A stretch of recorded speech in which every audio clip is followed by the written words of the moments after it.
Snow was still stuck to my boots when Valerie shoved my suitcase onto the front porch and said the words that burned straight through my chest. "You're not part of this family anymore, Tessa. Leave. Now." Behind her, my father didn't defend me. He didn't even meet my eyes. Christmas music played inside as they slammed the door, locking me out of my own home while the family I grew up with laughed around the tree. I stood there, frozen, watching my breath form clouds in the December air. Through the frosted window, I could see them returning to their perfect Christmas morning. My stepsister opened another gift. Someone laughed. The tree lights twinkled like nothing had happened. Before I continue, let me know where you are watching from in the comment below. Hit like and subscribe if you have ever had family try to humiliate you in a manner you did not bargain for. This journey is not a faint of heart. Follow me. Dad? I whispered, knowing he couldn't hear me. My phone buzzed in my coat pocket. I pulled it out with numb fingers, but the screen was black. Dead battery. Then I realized something worse. My charger was inside. Everything was inside. I picked up my suitcase and started walking down the driveway, each step crunching in the fresh snow. Behind me, the house glowed warm and golden. Ahead of me, the street stretched empty and cold. That was the moment everything in me broke. And the moment I decided I would never let them break me again. My name is Tessa Rowland. I'm 23 years old, and 2 hours after they kicked me out, their perfect Christmas celebration collapsed. But to understand how I got there, you need to know the truth they spent years trying to bury.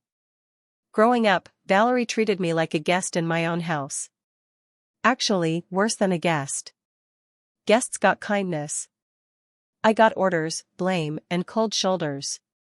My father, Mark, followed her lead every single time, choosing peace with her over love for me.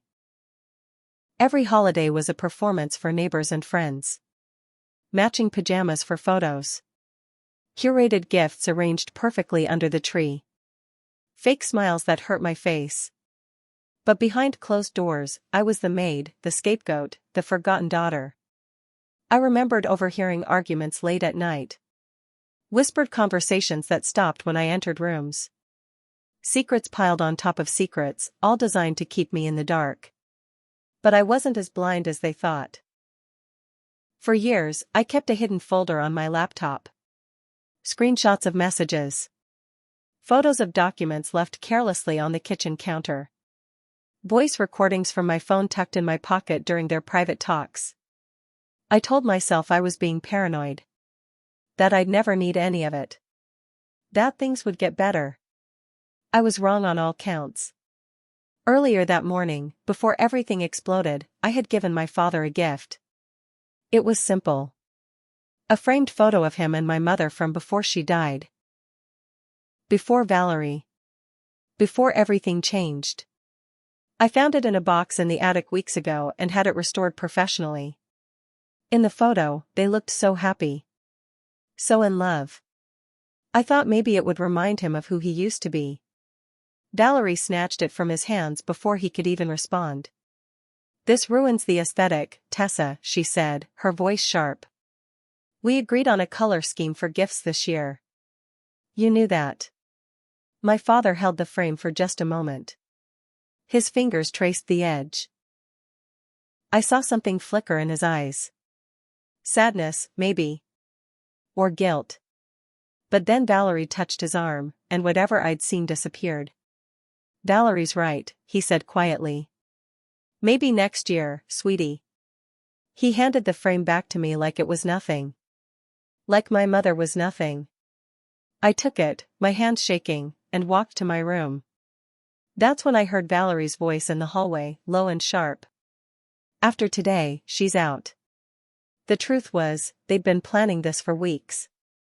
Maybe months. I just hadn't wanted to see it. 3 weeks ago, I came home early from work and heard them in my father's office. The door was cracked open. Valerie was furious about something. "The paperwork is a nightmare because of her," she hissed. "Every document has to include her name. Every form gets complicated. This would be so much simpler if she just wasn't here. Val, she's my daughter, my father said, but his voice was weak. She's a complication, Mark. And you know it. The lawyer said the same thing. If we want this to work cleanly, she can't be in the picture. I didn't understand what they meant then. What paperwork? What lawyer? But I pulled out my phone and recorded the rest of their conversation. My hand shook the entire time. That night, I made copies of everything. Every document in my father's office that mentioned my name. Bank statements. Property papers. Legal forms I didn't fully understand but knew were important. I told myself I was overreacting. That I'd feel silly about this later. Now, standing in the snow with my suitcase, I didn't feel silly at all. I walked 3 blocks to the bus stop and sat on the frozen bench, my suitcase beside me. My coat wasn't warm enough. My gloves were inside. Everything was inside. A car pulled up, and Mrs. Chen from 2 doors down rolled down her window. Tessa? What are you doing out here? Aren't you supposed to be with family? I forced a smile, the kind I'd perfected over years of pretending. Just needed some air. Big family breakfast, you know how it is. She frowned like she didn't believe me, but I waved cheerfully until she drove away. The moment her car disappeared, my smile dropped. I pulled out my dead phone and stared at the black screen, wishing I could call someone. Anyone. That's when I noticed the man sitting at the other end of the bench. He was older, maybe 60, wearing a nice coat and holding a briefcase. He'd been watching me. Rough morning? He asked gently. I nodded, not trusting my voice. He reached into his briefcase and pulled out a phone charger and a portable battery. Here. You look like you need this more than I do. I took it, my hands trembling. Thank you. My phone buzzed to life. And that's when everything changed. The messages came through all at once. 3 from an unknown number, sent over the past hour. The first one said, "They're lying to you." The second, "Valerie planned this. I have proof." The third, "Call me when you're ready to know the truth." My heart hammered in my chest. I looked at the man on the bench, but he was looking at his own phone, paying no attention to me. I typed back with frozen fingers, "Who is this?" The response came immediately. "Someone who's tired of watching Valerie destroy your family. Check your email." I opened my email app, and there it was. A message from the same unknown number with 3 attachments. Screenshots. The first showed a text conversation between Valerie and someone named Janet. The date was from 2 months ago. "Valerie, the Christmas thing will work perfectly. I'll provoke her into doing something, then Mark will see she's the problem. Janet, what if she doesn't take the bait? Valerie, she will. She's emotional. It's only a matter of time." The second screenshot was worse. It was an email from Valerie to someone at a law firm, asking about asset protection strategies and minimizing complications from existing family members. The third screenshot made my blood run cold. It was Valerie's calendar. And December 25th had a note, "Tea leaves." Finally. I called the number. It rang twice before a man answered. "Tessa, I'm glad you called. My name is Robert Chen. I'm your father's accountant." "Mrs. Chen's husband?" I asked, remembering the neighbor who'd just driven past. "Yes. She told me she saw you at the bus stop. That's when I knew I had to reach out today." My mind raced. "Why are you telling me this? Why now?" He sighed heavily. "Because Valerie has been funneling money out of your father's accounts for months. She's preparing to leave him, but she needed you out of the picture first. You're the only thing stopping her from taking everything." "What do you mean?" "Your mother's will. It left specific protections in place for you. Property rights. Trust funds. As long as you're legally part of the household, Valerie can't touch certain assets. She's been trying to work around it, but the only real solution for her was to get Mark to kick you out voluntarily. I felt sick. And my father doesn't know? He suspects something's wrong with the finances, but she's been very careful. She blamed business losses, bad investments, even you. Me? She told him you'd been taking money. Small amounts, but enough to make him doubt you. Everything clicked into place. The accusations. The cold treatment. The way my father looked at me lately, like he didn't quite trust me anymore. What do I do? I whispered. You fight back, Robert said firmly. And I'll help you. Robert Chen met me at a coffee shop 4 blocks from my house. He brought a laptop and a thick folder of documents. Everything's here, he said, spreading papers across the table. Bank statements showing transfers to accounts Mark doesn't know about. Emails between Valerie and her lawyer. Even the fake receipts she created to make it look like you were stealing. I stared at the evidence, my hands shaking. Why would she do this? Money, Robert said simply. When your mother died, she left the house to Mark with a condition. It would pass to you when you turned 25, or immediately if Mark remarried and tried to sell it. Valerie found out about this clause 2 months ago. She's been trying to find a way around it ever since. So she needed me gone. Exactly. If you're not living there, she can argue you've abandoned your claim. It's not legal, but she's betting Mark won't fight her on it. I thought about my father, weak and tired, always choosing the path of least resistance. He won't, I said quietly. Robert nodded. Which is why you need to go back. Today. Before she can change the locks or claim you abandoned the property. She kicked me out. And you're going to walk back in. With evidence. With me as a witness. And with your aunt. My aunt? I already called her. She's on her way. Aunt Rachel arrived 30 minutes later, furious. She was my father's older sister, the only family member who never bought into Valerie's act. I knew something was wrong, she said, hugging me tight. Mark hasn't returned my calls in weeks. Valerie always had an excuse. Robert showed her everything. The documents. The emails. The proof of financial fraud. With each page, her expression grew darker. We're going over there right now, she said. And Mark is going to hear every word of this. We drove back to my house in Rachel's car. The Christmas decorations looked different now. The perfectly arranged wreath on the door. The matching bows on the mailbox. All of it was just another part of Valerie's performance. Through the front window, I could see them in the living room. Valerie was laughing at something. My father sat on the couch, looking tired. My stepsister was on her phone, bored. She's in the office, I said suddenly, pointing to the window on the side of the house. Rachel leaned forward. What's she doing?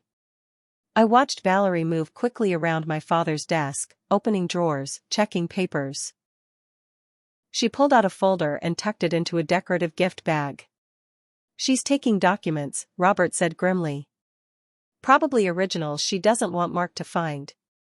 Then we need to go in now, Rachel said. She parked on the street and we walked up to the front door. My heart pounded so hard I thought everyone could hear it. Rachel rang the doorbell. My father opened the door. When he saw me, his face went pale. Tessa, what? We need to talk, Mark, Rachel said firmly, pushing past him. All of us. Right now. Valerie appeared in the hallway, the gift bag clutched in her hands.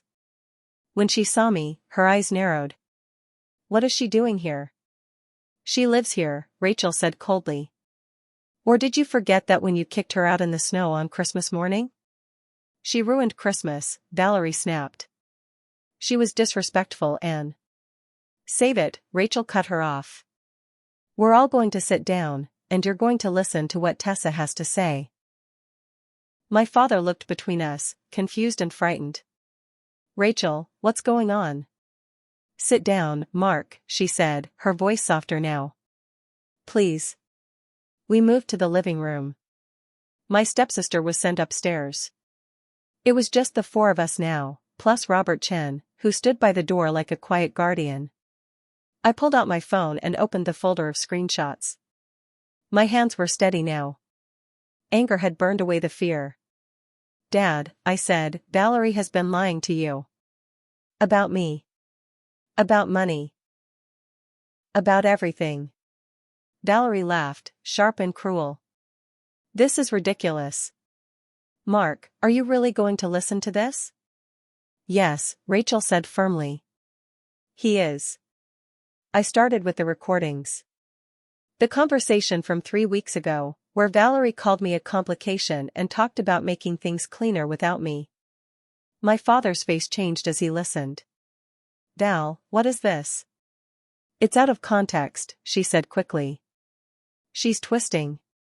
Let it play, Rachel interrupted. The recording continued. Valerie's voice, cold and calculating, talking about lawyers and paperwork and getting me out of the picture. When it ended, the silence was crushing. There's more, I said quietly. I showed him the screenshots. The texts with Janet about provoking me. The email to the lawyer about asset protection. The calendar entry that said tea leaves. Finally. With each piece of evidence, my father's expression crumbled. You planned this? All of this? Valerie's composure was cracking. Mark, you don't understand. She's been poisoning you against me for years. I was just protecting us. Protecting us, he repeated, his voice rising. You kicked out my daughter on Christmas morning. Because she's the problem. Valerie shouted. She's always been the problem. Ever since I married you, she's made everything difficult. She was 8 years old, Rachel said quietly. The words hung in the air. Valerie's face went red. Mr. Roland, Robert Chen spoke for the first time. There's something else you need to see. Robert opened his laptop and turned it toward my father. These are your bank statements from the past 6 months. My father leaned forward, confused. I've seen these. Have you? Robert clicked through screens. Because these are the real statements. What Valerie has been showing you are edited versions. He pulled up 2 documents side by side. One was the statement my father recognized. The other showed the same account, but with different numbers. Someone has been transferring money out of your primary account, Robert explained. Small amounts at first. Then larger. Over $30,000 in the past 4 months alone. My father's face went white. That's not possible. It's very possible, Robert said. The transfers went to an account in Valerie's name only. An account she opened 3 months ago. Valerie stood up suddenly. You're making this up. This is harassment. It's documented with your bank, Robert said calmly. I have the transfer records right here. Your signature is on every authorization form. Mark knew about those transfers, Valerie said desperately. He approved them. Did you? Rachel asked her brother. My father shook his head slowly. I never. Val, what did you do? Valerie grabbed her purse. I don't have to listen to this. Rachel moved to block the door. Actually, you do. Because we're not done yet. There's one more thing, I said, my voice stronger now. Dad, do you remember when Mom died? The will? He nodded, pain crossing his face. She left me the house. With conditions, I said gently. Conditions Valerie learned about 2 months ago. I pulled out the copy of my mother's will that Robert had provided. Mom left the house to you, but it was supposed to pass to me when I turned 25. Unless you remarried and tried to sell it. Then it would come to me immediately. My father took the document with shaking hands. I never read the full will. The lawyer just told me the house was mine. Because it was, Rachel said. but with protections for Tessa. Your wife knew you might remarry. She wanted to make sure Tessa always had a home. That's why Valerie needed me gone, I said. As long as I'm living here, the house is protected. She can't sell it. Can't mortgage it. Can't do anything with it. But if she could get you to kick me out, if she could make it look like I abandoned my claim. She could take everything, Robert finished. My father looked at Valerie, and I saw something break in him. Tell me this isn't true. Please, Val. Tell me you didn't do this. Valerie's mask finally shattered. You were supposed to be mine, she screamed. This house, this life, it was supposed to be ours. But everything is tied to her, to that dead woman, to this ungrateful child who's never appreciated anything we've done. The room went silent. Get out, my father said quietly. What? Valerie's voice was sharp with disbelief. Get out of my house, my father repeated, louder now. Pack your things and leave. You can't be serious.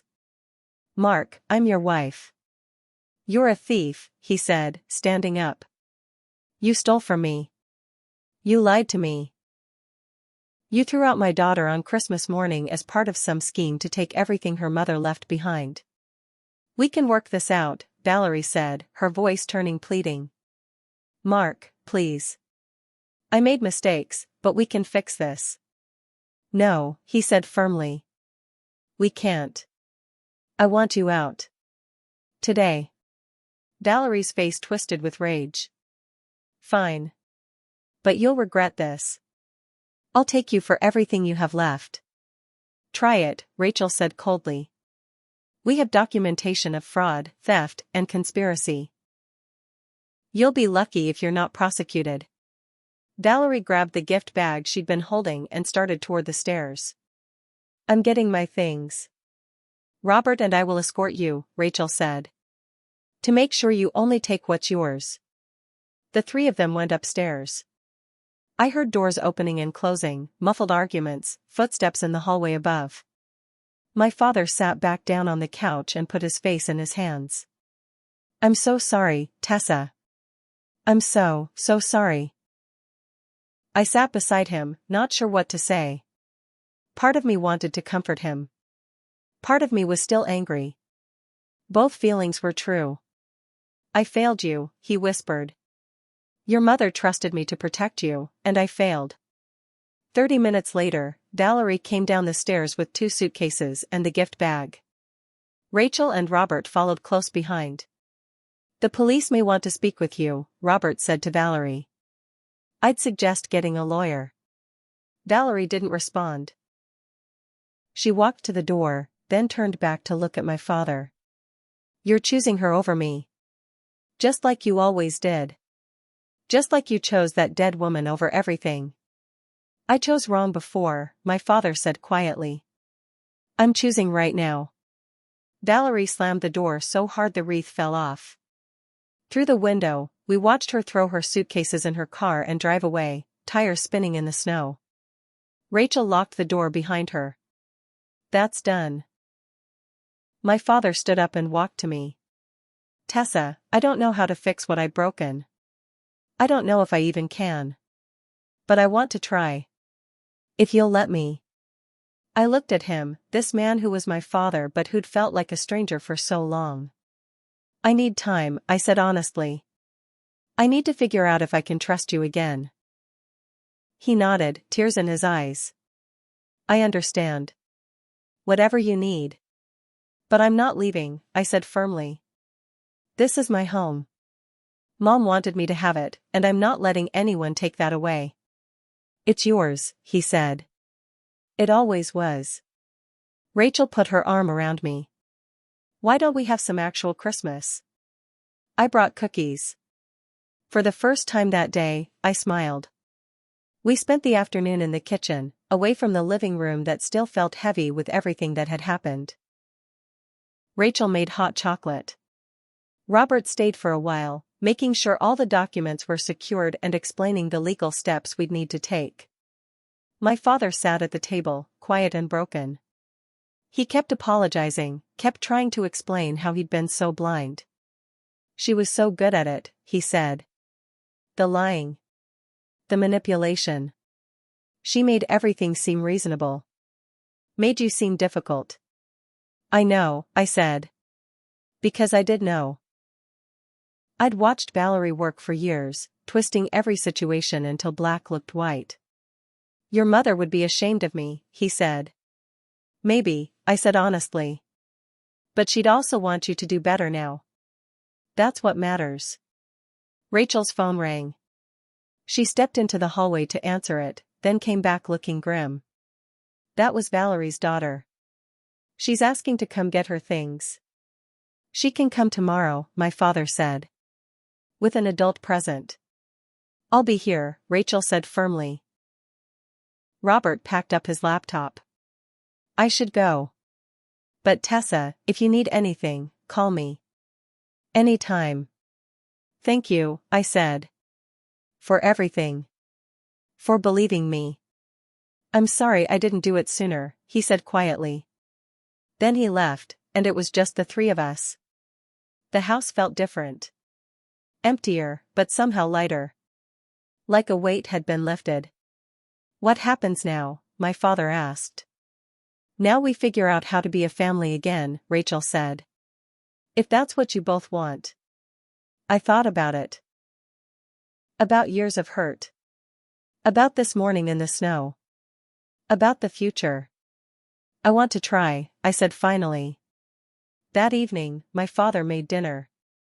It was simple, just pasta and sauce, but it was the first meal he'd cooked for me in years.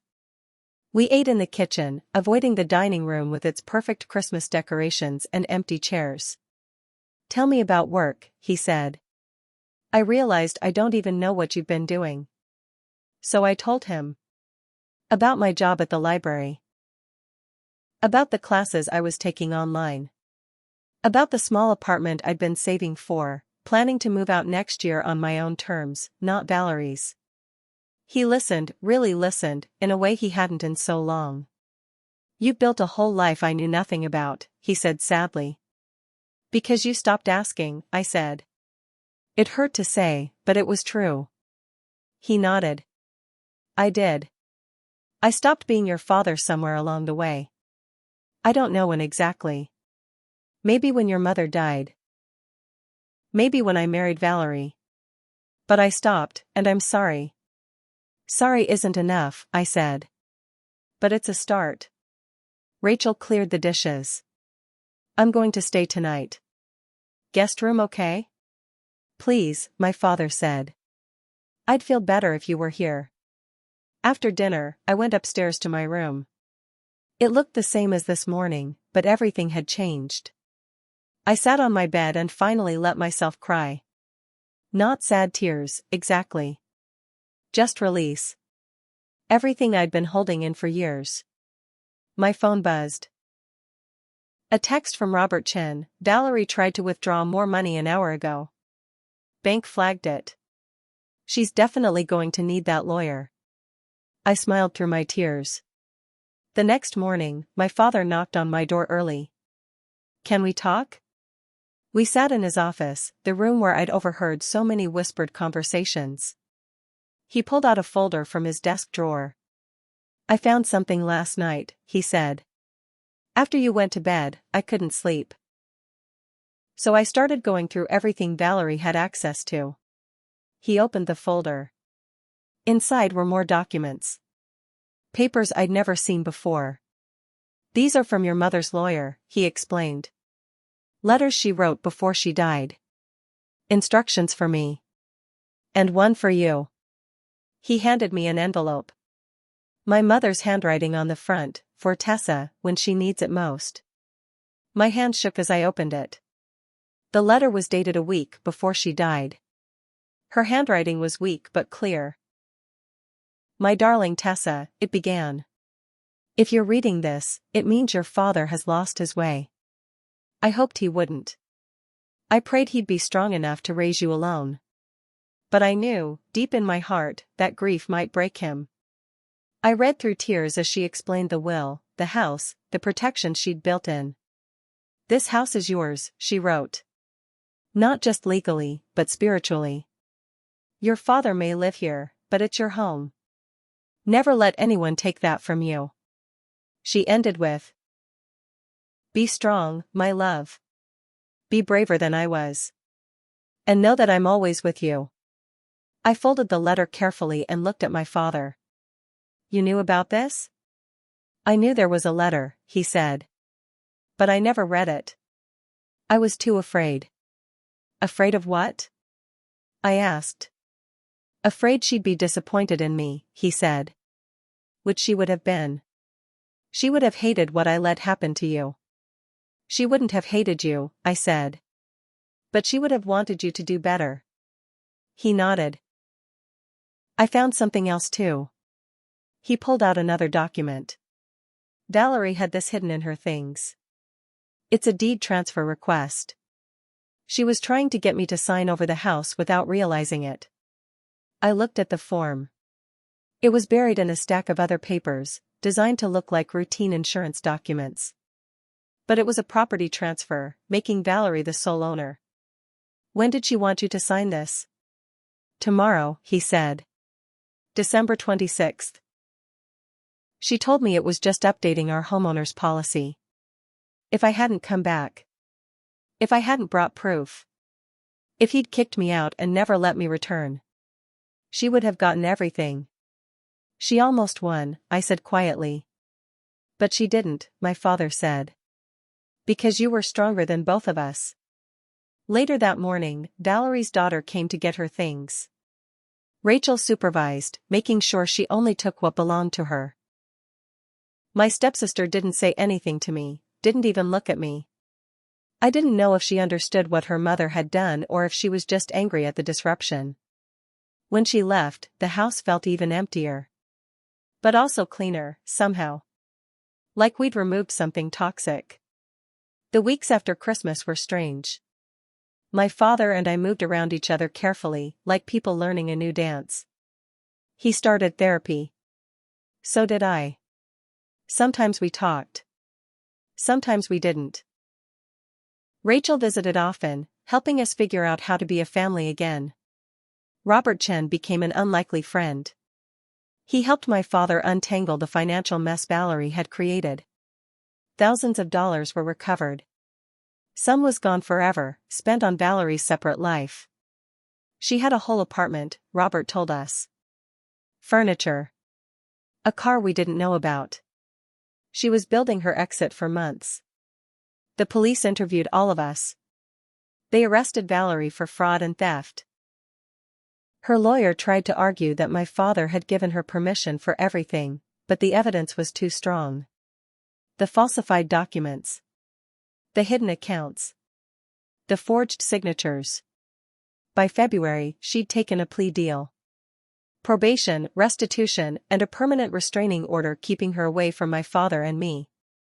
It's over, my father said when we got the news. No, I corrected him.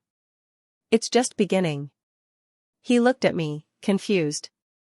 The hard part isn't punishing her, I explained. It's us figuring out how to move forward. That's what takes real work. He nodded slowly. You're right. And I'm ready to do that work. However long it takes. Me too, I said. And I meant it. Spring came slowly. The snow melted, revealing the garden my mother had planted years ago. It was overgrown and neglected, but still alive. I started working on it in the afternoons after my library shift. My father joined me sometimes, pulling weeds, trimming back the dead branches. Your mother loved this garden, he said one day. She'd be happy to see you caring for it. We worked in comfortable silence, dirt under our nails, sun on our faces. I enrolled in college, I told him. Full-time in the fall. Literature major. His face lit up. That's wonderful. What changed your mind? I realized I was putting my life on hold, I said. Waiting for things to get better. Waiting for permission. But I don't need permission. This is my life. Your mother would be proud, he said softly. I think she would, I agreed. That evening, Rachel came for dinner.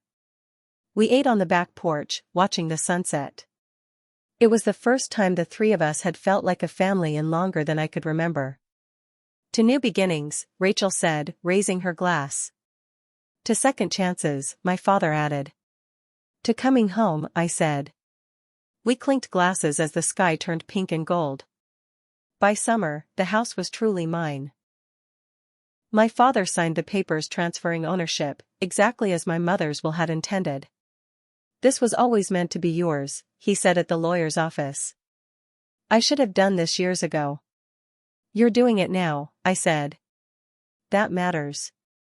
He was moving out, not because I asked him to, but because he wanted to. I need to figure out who I am without being in this house, he explained. Without all these memories. I need to start over. I understood. He'd rented a small apartment across town. Close enough to visit, far enough to have space. You can come back whenever you want, I told him. This is still your home too. No, he said gently. It's your home now. I'm just grateful to be part of your life. Rachel helped him move. I kept my mother's garden. I repainted the kitchen. I turned Valerie's perfect, staged living room into something comfortable and real. Books on the shelves. Mismatched pillows. Photos of my mother on the walls. My friend from work, Sophie, moved into the guest room. She'd been looking for a place, and the house was too big for just me. This is amazing, she said, looking around. You own this whole house? I do, I said. And saying it out loud still felt strange and wonderful. On Christmas Eve, almost a year after everything happened, I hosted dinner. My father came. Rachel came. Robert Chen and his wife came. Sophie was there, and a few friends from the library. The house was full of laughter and warmth and life. We didn't talk about Valerie. We didn't need to. She was serving her probation in another state, living with a relative, working a job she hated. Her daughter had gone to college and didn't return her calls often. I'd heard all this through the strange way news travels in small towns, but I didn't dwell on it. Her consequences were hers to live with. My father pulled me aside before dinner. Thank you for inviting me. You're my dad, I said simply. You'll always be invited. I know I don't deserve it. Maybe not, I said honestly. But I'm choosing to give it anyway. That's what family does. He hugged me tight. I love you. I should have said that more. You should have, I agreed. But you're saying it now. Over dinner, Rachel told stories about my mother. Good stories, funny stories, stories I'd never heard before. My father added details, smiling through tears. It felt like healing. As everyone left that night, my father was the last to go. Merry Christmas, Tessa, he said at the door. Merry Christmas, Dad. And this time, when he left, I knew he'd be back. January brought new routines. College classes started. I worked mornings at the library and studied afternoons in my mother's garden, even in the cold. Sophie and I became real friends, the kind who talk late into the night about everything and nothing. She'd been through her own family drama and understood what it meant to rebuild yourself. You're different than when we first met, she told me one night. Stronger. Clearer. I had to be, I said. Being thrown out in the snow on Christmas will do that to you. Do you ever regret coming back? Fighting for this place? I thought about it.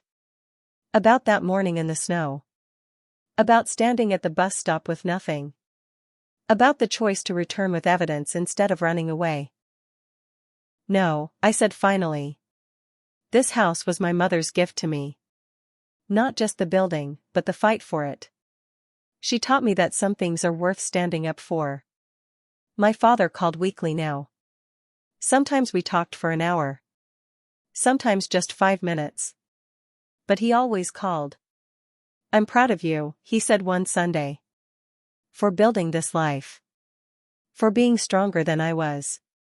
You're getting stronger too, I told him. Therapy is working. It is, he agreed. I'm learning to forgive myself. It's harder than I thought. Yeah, I said, thinking of my own therapy sessions. It really is. Robert Chin checked in occasionally, making sure the financial protections were still in place. Valerie tried to contest the will, he told me. Her lawyer dropped the case when they saw the evidence. Good, I said. Not vindicatively. Just factually. Some battles you win by fighting. Some you win by simply standing your ground. 2 hours. That's how long it took for their perfect Christmas celebration to crash after they kicked me out. 2 hours for me to go from broken to determined. 2 hours for the truth to walk back through their door. Now, a year later, I stood in my garden watching the first snow of December fall. The house behind me glowed warm and real, not staged and perfect like Valerie's version. This was home. My home. My phone buzzed. A text from my father, dinner this week? I'm cooking. I smiled and typed back, Wednesday. I'll bring dessert. Sophie called from inside. Tessa. You're going to freeze out there. I took one more look at the snow-covered garden, at my mother's house, at the life I'd fought for and won. Then I went inside where it was warm. They'd thrown me out like I didn't matter. Like I was nothing. Like I could be erased from my own family history with one cruel sentence and a slammed door. But they were wrong. In the end, everything they tried to take from me came back stronger.